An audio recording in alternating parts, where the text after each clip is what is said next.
Welcome to Port Penrhyn in Bangor on a typical wild and crazy winter's day. You're on board the fishing vessel Menai Stewardship. She's a 43-metre mussel dredger, and we're about to go out and harvest some mussels. What we do in the Menai Straits here is we undertake something called mariculture. So we're extensively culturing mussels, mitoless, edgeless, and we produce about 10,000 tonnes of mussels here every year.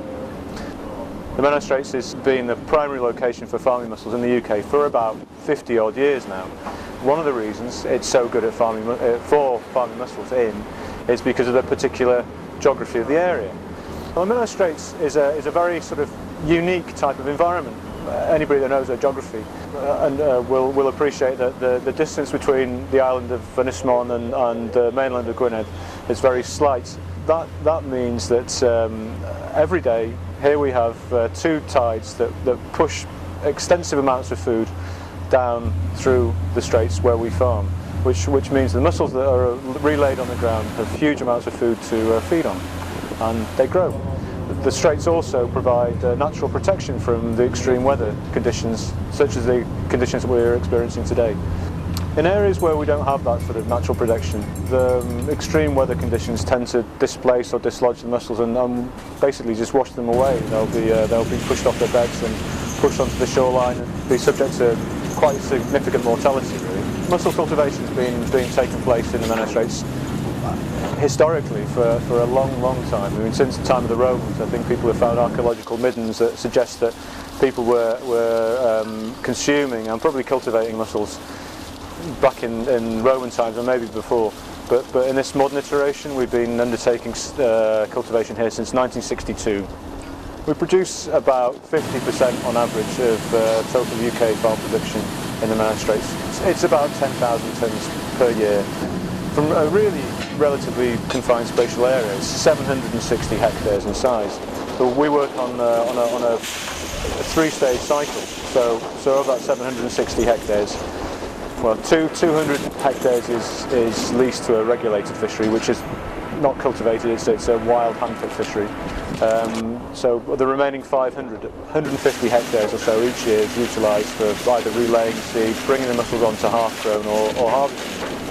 So we're harvesting on average about mature mussels to the market about 100 tonnes per hectare of mussels, which is quite extensive production.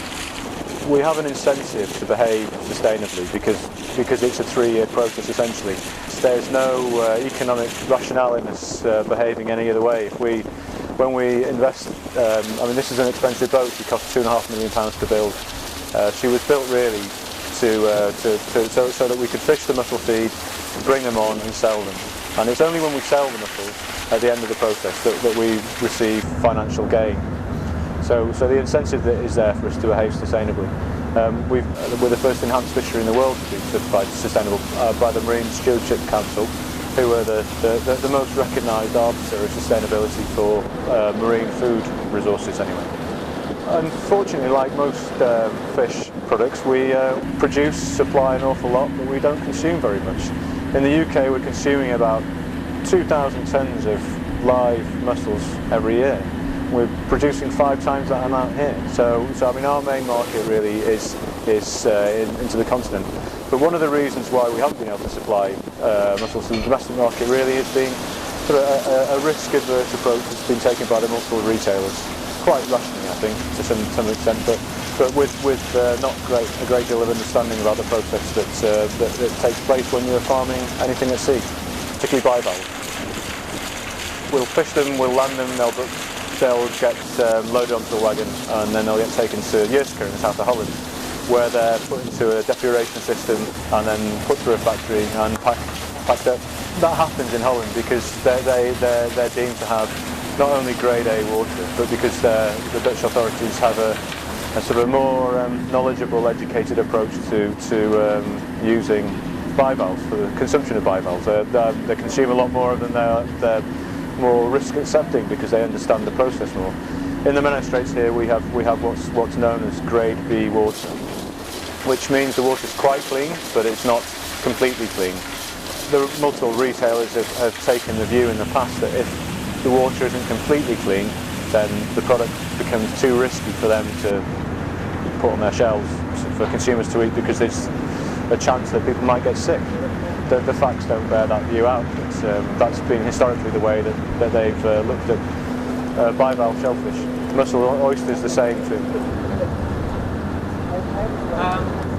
We relay the mussels in quite dense quantities, so they do change the environment that we relay them into. I think there are very few things that human beings undertake that have no impact at all.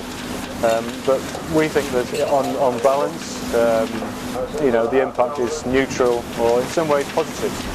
In the Menai Straits here, the mussel beds I think are accepted as being much greater biodiversity than the sandbanks that sit alongside them. But that's, I mean, we have an impact. I mean, it's one of the unavoidable things. But we undertake an awful lot of research with School of Ocean Sciences at Bangor to ensure that we understand our impact and where we can we minimise it.